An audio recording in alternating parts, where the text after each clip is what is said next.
9, 8 minutos. ¿Cómo le va, señorita? ¿Cómo anda? Buen día. Muy buenos días, ¿cómo están? Pero muy bien, Un gusto estar aquí. Y un gusto estar en YouTube, no sabía YouTube, que sí, salimos. estamos en YouTube porque en este momento en nuestra otra plataforma Facebook estamos transmitiendo en vivo directo el Consejo Deliberante. Perfecto. Así que si quiere ver consejos, si quiere vernos por YouTube, puede salir por aquí también. Mientras Bueno. venía para acá, escuchaba parte de la sesión. Ajá. Las discusiones postelectorales también, el análisis, entiendo que van a ser los ediles. Exacto. Y básicamente con lo que tiene que ver con los números y todo ese tipo de cosas. Pero bueno, vamos a ver. Algo así trajimos para esta entrega, un poco todavía a modo de balance y intentar entender qué es lo que pasó de alguna manera, porque nadie se lo veía venir. Sí. Al resultado tan abultado, sobre todo la diferencia quizás en términos nacionales, más que en nuestra provincia, que obtuvo el gobierno nacional. Y por eso me interesaba ver primero por ahí el análisis quizás matemático, más yendo a los números, pero después también profundizar un poquito en el análisis político. Con lo que creo y creemos desde este espacio que por ahí son herramientas como para entrarle al tema y hacerlo un poco más profundo. Pero si quieren, vamos directamente como a los... inicio y como marca de todo, un clásico de todas las elecciones, los consultores le erraron de aquí a la China. Totalmente, eso es como primera marca. Primera marca. Que, bueno, con eso iba a empezar el análisis político, pero esta idea de... yo tengo la sensación de que más allá de los consultores y demás, estamos perdiendo las herramientas para leer los procesos sociales nosotros, incluso como comunicadores, como ciudadanos de a pie, como el murmullo, esa escucha. Me parece que de a poquito es como que nos estamos separando cada vez más, y eso es lo que hace también que las sorpresas vengan, ¿no? Exacto, porque analizar solamente desde un ámbito netamente cuantitativo una cuestión de un proceso tan complejo como es un proceso político, o la decisión, porque esta es la decisión de poner el voto para una u otra persona, escapa lo netamente cuantitativo, y por ahí hay herramientas que muchos todavía no la tienen o no la han explorado o no la quieren explorar, que es lo cualitativo. Esto que habla Melina del murmullo, es decir, una cosa son los números, pero ¿qué es lo que está diciendo la gente? ¿Qué es lo que o hacia dónde va la gente? Y cómo define o decide la gente en estas cuestiones de elección, ¿no? Totalmente. Simplemente para arrancar el análisis, vamos a ver 3 placas que les traje, que estuve rompiéndome un poco la cabeza con algunos Excel esta semana. En principio vamos a comparar el nivel de participación. Si querés es el cuadro 1, Pablo, para quienes nos están viendo. Ahí vamos a ver una tabla en el que comparamos la participación a nivel nacional, en la provincia de Entre Ríos, en nuestro departamento y puntualmente en la ciudad de Chajarí, en las elecciones de medio término, es decir, las legislativas. Porque es la manera por ahí más directa de comparar, no con las presidenciales, ¿no? Tuvimos procesos en el 2017, 2021 y 2025. Que hay otra motivación. Además, las boletas no están tiradas, digamos, de alguna manera por las figuras presidenciales o de gobernadores o de intendentes, sino que tiene que ver con, diputados y senadores nacionales. En este caso, lo que vemos ahí es que si bien la provincia de Entre Ríos, el departamento y Chajarí, a lo largo de los últimos 3 periodos están por encima de la media, digamos, de participación, la realidad es que hay una caída abrupta de la participación, digamos, en términos de votos y en términos porcentuales. Si, por ejemplo, comparamos a nivel nacional, en el 2017 hubo una participación del 77,61%, y hoy en el 2025 estamos casi 10 puntos abajo, con un 67,92% de participación del padrón electoral. Esto, si lo comparamos obviamente en nuestra ciudad, en el 2017 estábamos en un 80%, muy por encima de la media, y hoy estamos en un 74%, también muchos puntos por encima de la media a nivel nacional, pero de todas maneras se nota una caída abrupta. Estamos más o menos con una diferencia de 6 puntos porcentuales respecto de las elecciones de 2017, ¿no? Eso me pareció un dato como para tener en cuenta, porque creo que el nivel de participación es algo de lo que viene marcando los últimos procesos electorales, no solo en nuestra provincia, sino también en el resto de las provincias. Básicamente la primera respuesta es apatía, la gente no quiere ir a votar. Totalmente. En el cuadro 2, algo parecido, vamos a ver, para quienes nos ven, y si no se los cuento, acá también hay 3 comparaciones de la provincia de Entre Ríos, del departamento de Federación y de Chajarí nuevamente. Estos son los datos escrutados de, los definitivos. Y un dato que a mí me llamó la atención, siguiendo la línea con el tema del ausentismo, y lo van a ver ahí, hice doble clic en abajo de las 3 columnas, digamos, es en términos nominales, es decir, en cantidad de votos, la cantidad de personas que no fueron a votar. Y a mí me da que es un escenario de tercios, digamos. Sería, el ausente lo podríamos poner, es una relación compleja, pero podría ser la segunda fuerza de las elecciones. Primero, La Libertad Avanza en los 3 estamentos, Entre Ríos, Departamento Federación y Chajarí, pero en segundo término aparece en cantidad de votos la cantidad de gente que no fue a votar. Después viene el peronismo, digamos, como fuerza patria, se podrían sumar las 4 listas que fueron y que participaron de las elecciones. Eso a mí me parece también un dato importante para tener en cuenta, porque nos da, de alguna manera, en cantidad de votos, el caudal de personas que hoy no está yendo a votar. Insisto, es un altísimo nivel de abstencionismo, digamos, que habla también de la crisis política que estamos atravesando. Totalmente. Y vamos al cuadro 3, que es una pequeña síntesis que hice. Acá sí, comparado. Este cuadro lo vi reflejado en una consultora nacional, con datos nacionales obviamente, y me pareció interesante cómo estaba armado para trasladar los datos a nuestra provincia.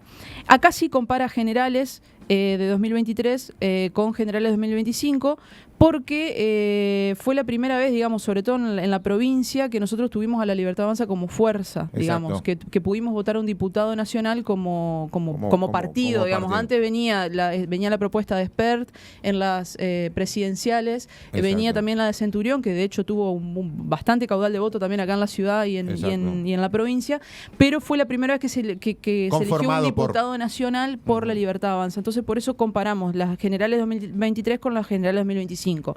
Y lo que nos da es que, de alguna manera, el peronismo no solo que sostuvo, sino que aumentó el caudal de votos. Y lo que me pareció interesante acá es ver cómo lo van a contar ahora entre Libertad Avanza y la alianza que hizo con el PRO o el partido de Frigerio.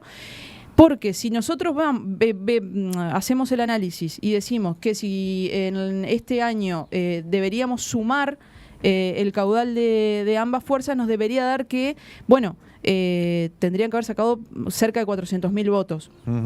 Pero en las planillas del escrutinio definitivo, en realidad había 377.000 votos para la alianza La Libertad Avanza. Quiere decir de alguna manera que esa alianza, si juntamos ambos partidos respecto de las elecciones generales, perdieron votos. Ahí vemos que alrededor de 66.000 votos han perdido, si se lo contamos como frente. Ahora, si lo contamos solo como La Libertad Avanza, fue un avance impresionante, porque son más de 200.000 votos que suma La Libertad Avanza. Ahí hay que ver internamente ellos cómo lo suman, pero me pareció un dato cuantitativo para traerlo también. Y esto ya depende del mensaje político que se dé a partir de ahora. Totalmente.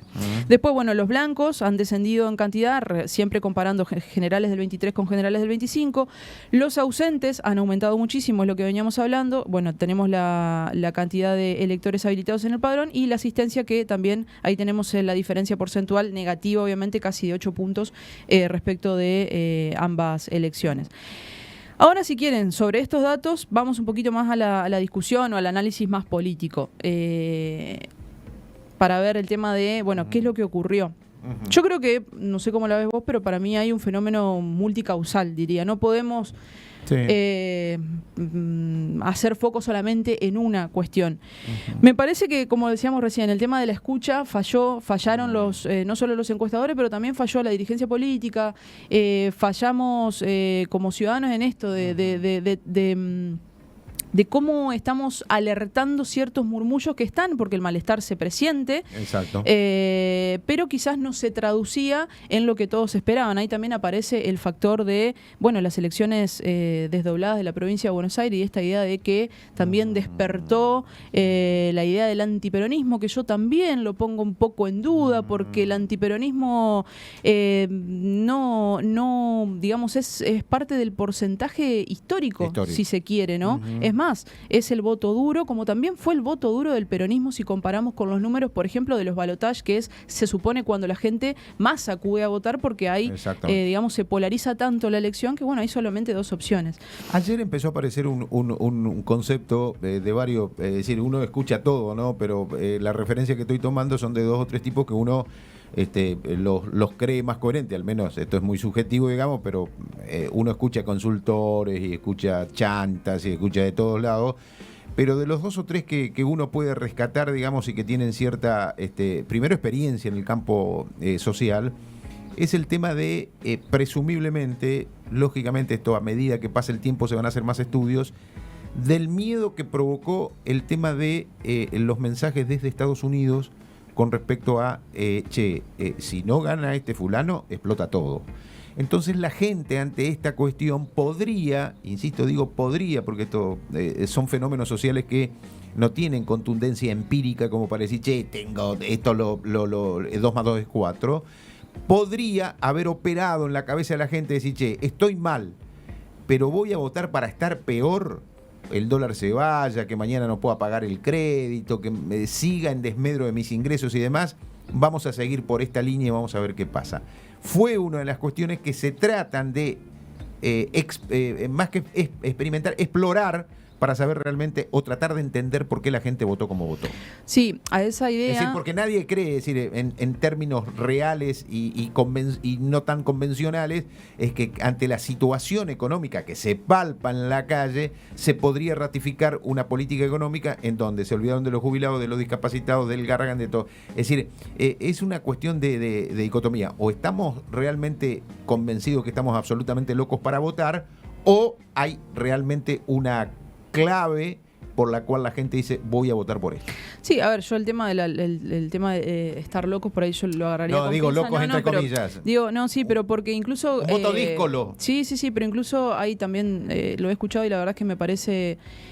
coherente cómo la sociedad también se ha hecho cargo del sacrificio que nos proponían, ¿no? Exacto. Hay que estar mal para estar bien. Esta idea de sí, hay que aguantar. Bueno, me parece que también eso se ha hecho carne y quizás tenga que ver con eso. La verdad es que hoy herramientas de la psicología yo no tengo muchas, pero puede estar operando también eso en el voto. Pero respecto a lo que vos decías, que es también uno de los fenómenos o de los factores de análisis que pongo acá, yo lo llamo chantaje financiero, digamos, porque igual no es de ahora. Venimos desde que el Fondo Monetario Internacional es parte de cómo se digita la política y la economía en la Argentina. Bueno, es como un sistema de castigo, ¿no? Ahora te lo reconocen en el día, digamos. Según cómo votamos el domingo, el lunes o la moneda se nos puede ir al diablo y se nos puede disparar y nuestros salarios se pueden ir al sótano o al contrario, digo, depende con esta idea de los mercados se calientan, se enfrían, el mercado se enojó y nos castigó, bueno.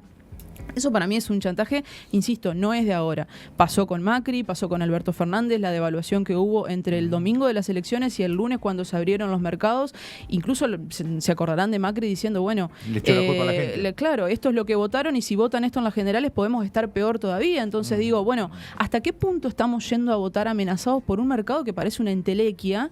Pero en definitiva lo que está haciendo es digitando no solo el tipo de cambio y el valor de nuestra moneda, sino también el valor de nuestros salarios, el valor de la política, lo que hace o lo que no hace la dirigencia política, porque de repente hay un factor cuca que le gusta o no a los mercados, entonces depende de lo que haga ese factor cuca, depende el lunes de cómo va a abrir. Bueno, eso me parece y además se vio, sí, coincido con esos análisis, que se vio bastante más explícito con las declaraciones del propio presidente de los Estados Unidos y no solo el presidente, de los funcionarios y demás, con 2 viajes de Milei. Recordemos, tratemos de poner en contexto esa última semana previa a las elecciones, cómo el gobierno acudió, el ministro de Economía estuvo prácticamente 10 días en los Estados Unidos con esta idea del salvataje. Bueno, era como que todo parecía que no llegaban ni siquiera a las elecciones de ese domingo con la corrida cambiaria que había y demás. Bueno, en ese sentido me parece que sí, quizás pudo haber funcionado también esta idea de, como dijo Trump, se están muriendo, vamos a darle el último respiro. Ahora, si sale mal, nosotros nos retiramos. Y ese nosotros nos retiramos significaba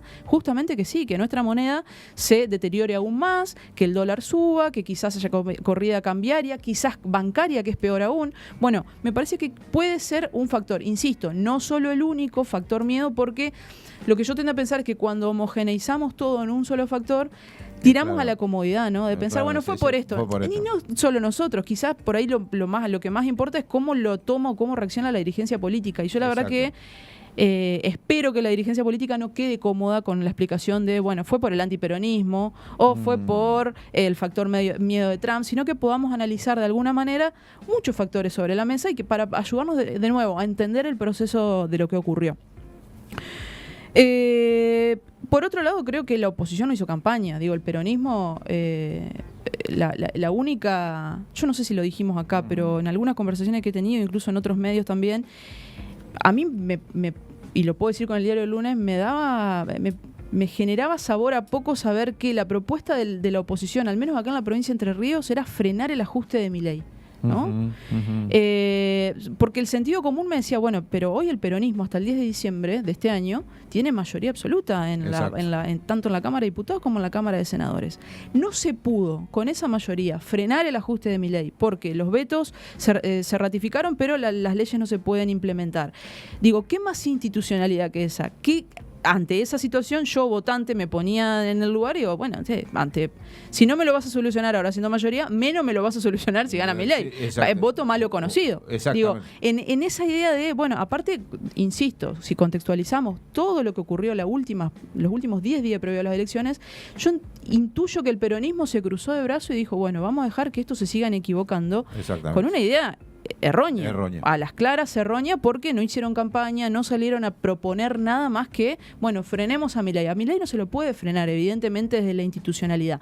Aún así, lo que ha quedado demostrado en los números es que el voto peronista estuvo, el núcleo duro del peronismo estuvo, porque justamente el peronismo es bastante, fuera de lo que se dice además, en contra de lo que se dice, es bastante institucionalista, digo, cree en las instituciones, está enojado con este gobierno y cree que a partir por ejemplo, del Congreso, se lo puede frenar. Bueno, creo que justamente faltó propuesta desde la oposición, faltó discusión política, faltó que de alguna manera las organizaciones y la militancia política se haga carne de una campaña.